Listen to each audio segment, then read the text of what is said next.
سلطنت عثمانیہ کے بانی عثمان غازی عثمان بن ارطغرل بن گندوز الپ یا سلیمان شاہ، آپ کی پیدائش 1258 عیسوی، وفات 21 اگست 1326 عیسوی میں ہوئی۔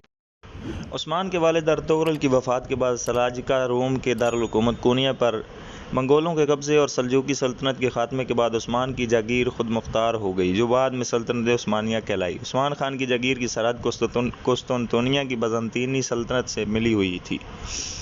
یہ وہی بازنطینی حکومت تھی جو عربوں کے زمانے میں رومی سلطنت کے نام سے مشہور تھے، جسے الپ ارسلان اور ملک شاہ کے زمانے میں سلجوقیوں نے باج گزار بنا لیا تھا۔ یہ بازنطینی سلطنت بہت کمزور اور چھوٹی ہو گئی تھی، لیکن پھر بھی عثمان خان کی یعنی عثمان غازی کی جاگیر کے مقابلے میں بہت بڑی اور طاقتور تھی۔ بازنطینی قلعہ دار عثمان کی جاگیر پر حملہ کرتے رہتے تھے، جس کی وجہ سے عثمان خان اور بازنطینی حکومت میں لڑائی شروع ہو گئی۔ عثمان نے لڑائیوں میں بڑی بہادری اور قابلیت کا ثبوت دیا اور بہت سے علاقے فتح کر لیے، جن میں بروسا کا مشہور شہر بھی شامل تھا۔ بروسا کی فتح کے بعد عثمان کا انتقال ہوا۔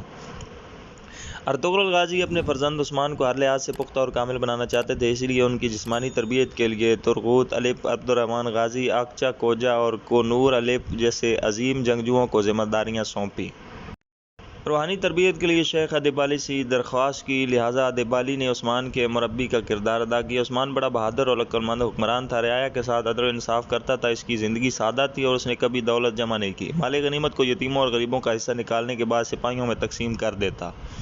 وہ فیاض، رحم دلی اور مہمان نواز تھا، اور اس کی ان خوبیوں کی وجہ سے ہی ترک آج بھی ان کا نام عزت سے لیتے ہیں۔ ان کے بعد یہ رواج ہو گیا کہ جب کوئی بادشاہ تخت پہ بیٹھتا تو عثمان کی تلوار اس کی کمر سے باندھی جاتی تھی اور دعا کی جاتی کہ خدا اس میں بھی عثمان ہی جیسی خوبیاں پیدا کرے۔ عثمان غازی نے ایک خواب دیکھا کہ ایک زبردست درخت اس کے پہلو سے نمودار ہوا، جو بڑھتا چلا گیا، یہاں تک کہ اس کی شاخیں بحر و بر پر چھا گئیں۔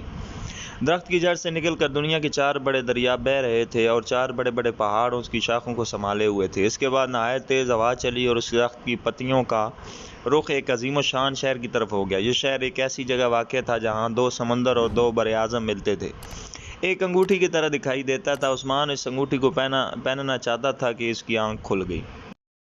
عثمان کے اس خواب کو بہت اچھا سمجھا گیا اور بعد کے لوگوں نے اس کی تعبیر یہ بتائی کہ 4 دریا، دریائے دجلہ، دریائے فرات، دریائے نیل اور دریائے ڈینیوب تھے، اور 4 پہاڑ کوہ طور، کوہ بلقان، کوہ کاف اور کوہ اطلس تھے۔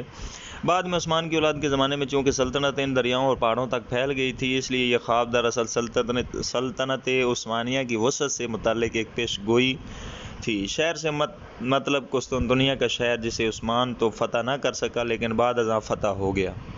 عثمان کے بعد اس کی اولاد میں بڑے بڑے بادشاہ ہوئے جنہوں نے اس خواب کو سچ کر دکھایا۔ تاریخ اسلام میں کسی خاندان کی حکومت اتنے عرصے نہیں رہی جتنی آل عثمان کی حکومت رہی۔ ترک ڈرامہ ارطغرل غازی کا تسلسل عثمان غازی ATV پر جاری ہے، اس میں عثمان کا کردار براک اوزچویت ادا کر رہے ہیں۔